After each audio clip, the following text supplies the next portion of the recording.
How to change Roblox avatar to R6. Hi everyone, I'm here to assist you today. Without any delay, let's jump right in. First, open Roblox on your device. Make sure you're logged into your Roblox account. Then, click on Avatar at the bottom.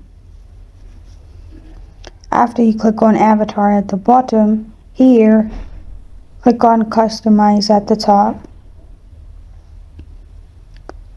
After you click on Customize, click on Head and Body.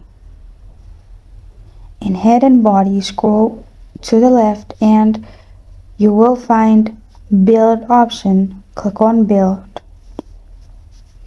Now, in here at the bottom, it's kind of hidden. Simply click on R6 at the bottom.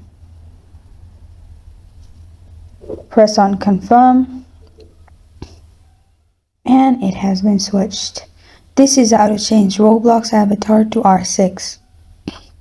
Thank you for joining me today. If this video helps you out, please leave a like and subscribe for more. Got a question or want to suggest a topic? Comment below. Thank you for watching.